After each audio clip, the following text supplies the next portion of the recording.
I want to talk about using vintage fabric and vintage patterns.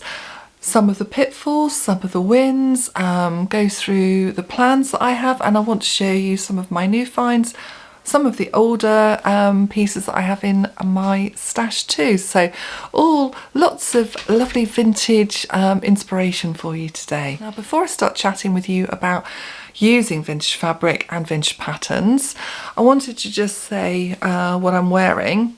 Let's turn the camera down slightly. Here we are. This is a dress I'm wearing. It's actually the Peggy bodice that I've adapted from Gertie's charm from her Patreon. I've done set-in sleeves. The original pattern has grown-on sleeves. So I've adapted and put cap sleeves in, and my own four-gored skirt. So it's just this main bodice part with the midriff that I used. So lifting my bosoms up there. It's in a glorious 1970s cloth. I'm really quite surprised, that this is a 1970s print. Apart from obviously how neon and zingy the colours are. It's absolutely gorgeous on this black background, and there's a hell of a lot of colours in here with the lilac and the aquas. There's some pinks and some greens.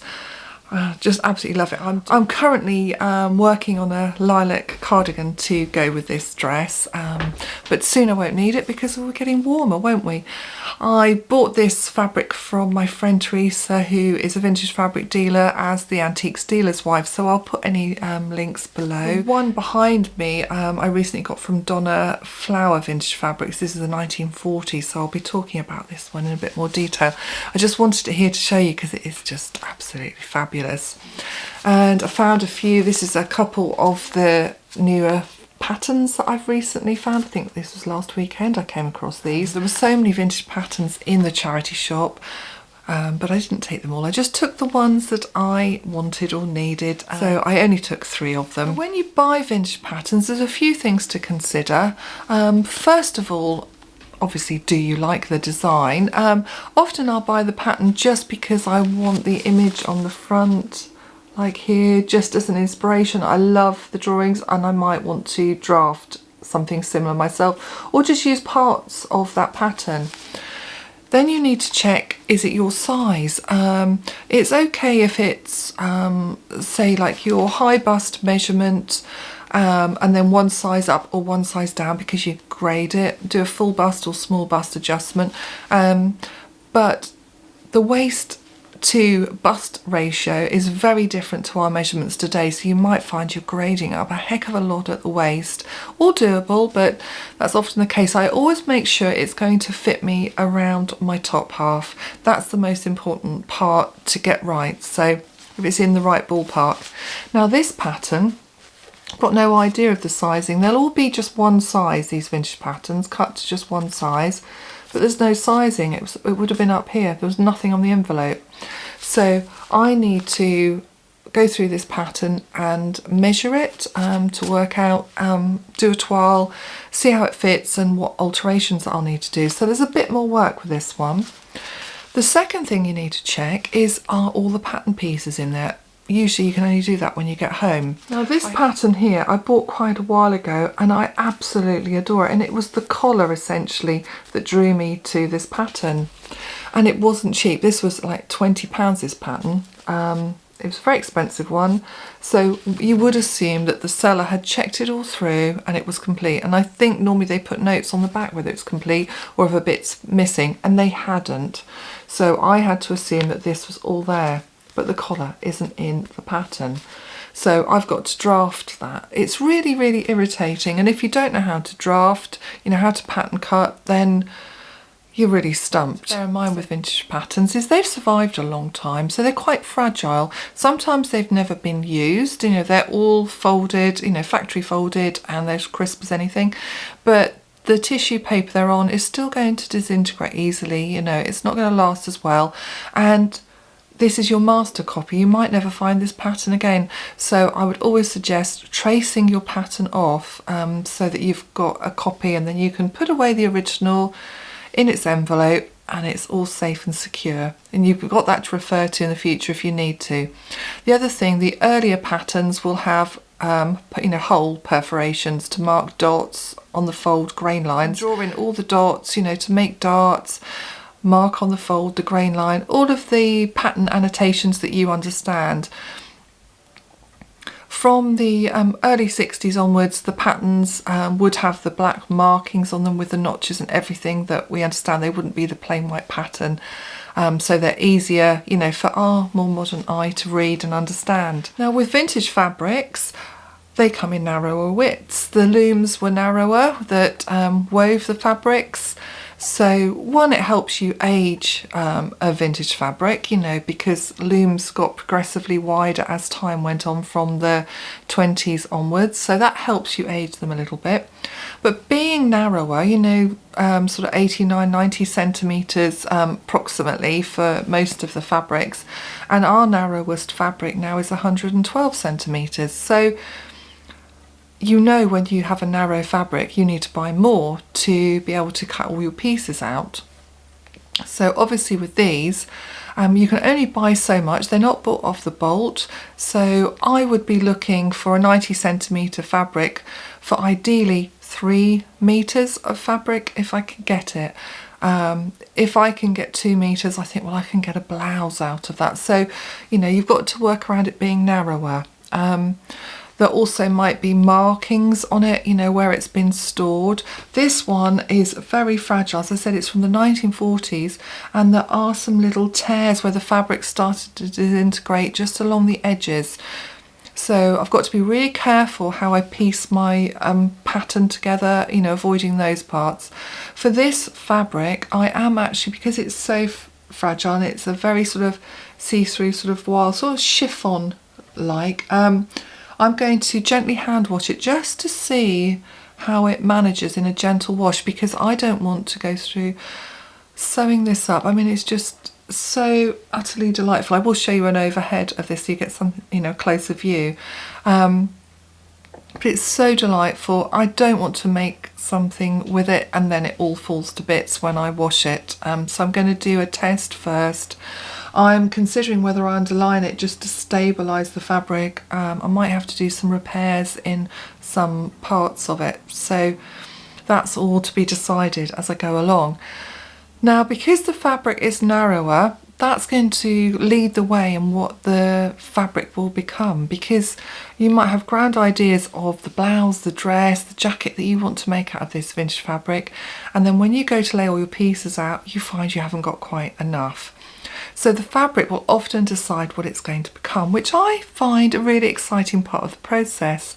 So I will always lay out my fabric on the fold with the pattern that I think will work best with it, and I will lay my pieces out. I will see if a skirt slightly overhangs, maybe I can cartwheel in some fabric, and in my last video I did show you how to cartwheel, which is adding in a little bit of extra fabric where the pattern overhangs. You might decide that, well, you'll need to cut the back on the fold, because then you can cut 2 separate parts in different places. Use contrasting fabrics to facings or linings, pockets, or even, you know, yokes or collars, just to make sure that fabric does the best job possible. So I might want to make long sleeves, but I haven't got enough fabric for long sleeves, so I'll have to use a shorter sleeve. And cut the sleeves out singly, you know, in different parts of the fabric, rather than with the fabric folded and I can cut both sleeves at one go. So these are all the considerations that you have to make with vintage fabrics, and I absolutely love using a vintage pattern and then original vintage fabric. It's like time travelling, going back to the old haberdashers, picking your pattern and your fabric, and you can pretend you are sewing in the 1940s or the 1950s or whatever era your pattern and your fabric are from. Right, so we need to look at some of my patterns and my fabric and what my plans are for those. Let's start with this fabric first, and I'm pairing it with this pattern. Now this pattern I found at the weekend, this Vogue, it says it's 1954 on the back of the pattern. And I absolutely love this with the small collar. It's a lovely shirtwaist dress, and it's got grown on sleeves, and then a box pleated skirt. It's absolutely glorious, buttons all the way through, and it's got in pattern for a belt inside it also. I absolutely love this pattern, it's just beautiful. I've got a couple of ideas for sewing this. One is this fabric here. Now it's quite extraordinary actually. If you look at the ends here, can you see all these jaggedy ends? There's about 4 meters of this fabric, but they'd cut it with the whole 4 meters folded, and then at each end they just jagged away. So it's really bizarre. Whoever would use fabric like that? So I need to straighten that off and tidy it up. I can't quite age it. It's very narrow fabric. It's only 89 centimeters wide. So it's leading me to think, well, it must be from the 1950s, or, you know, it's unusual for the 80s to do fabric this narrow, but it has more of a modern print look to it. So I can't decide, but either way, it's got a vintage feel. It's a beautiful print with lots of the colours that I love in it. The florals on the black, got the pinks and the lovely bright blue and the green, all colours that I love to wear, and I've got knitwear that will go with this. Thinking of turning this lovely fabric into this shirt dress or something similar. This is my inspiration to go forward and make a lovely shirt dress with it. Oh, isn't this a really lovely zingy 1950s rose print? It's absolutely gorgeous. It's sort of got a peachy sort of tone with brush paints of brush strokes of pale pink, and then there's a shocking pink. It's absolutely gorgeous. And it's quite a crisp cotton, so it's going to hold the skirt really beautifully. And I got this from Donna Flower Vintage Fabrics. Now I'm not 100% sure which dress. This has got to be a 1950s style dress. Thinking about this simplicity pattern here, using that type of bateau neck bodice, then coming down into full skirt, not pleated like this, but you know, another full skirt. So that's one idea. My other idea is this bodice here. It's on a 1960s simplicity pattern, but I love this bodice. So doing it sleeveless, but it's the open neck with the bow. As you know, I love a bow. So they're two ideas at the moment. It might become something totally different, but this is where I'm going with my thinking. Now here we are with this glorious voile. The moment I saw Donna Flower pop this up on her pre-sale Instagram shoot, oh, I just knew I'd got to get in and get this. How those bows look like they've been drawn on, and with all the little vignettes. We've got horses, and there's people, there's boats, windmills, houses, butterflies, there's vases, there's a lady over here. I just absolutely love it. It's absolutely gorgeous. Just an amazing 1940s fabric.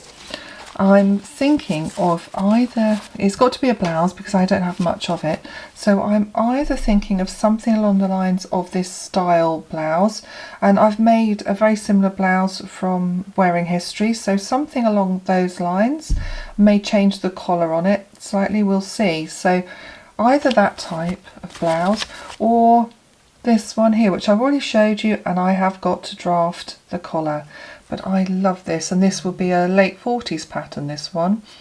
It's just every time I look at it I adore it. So either one of those two blouses. Stitch Festival, I went to Simply Vintage Designs. I always go there first, and she has some amazing fabrics, but only this one had enough meterage, and it's 80s Laura Ashley cotton, and it's really beautiful.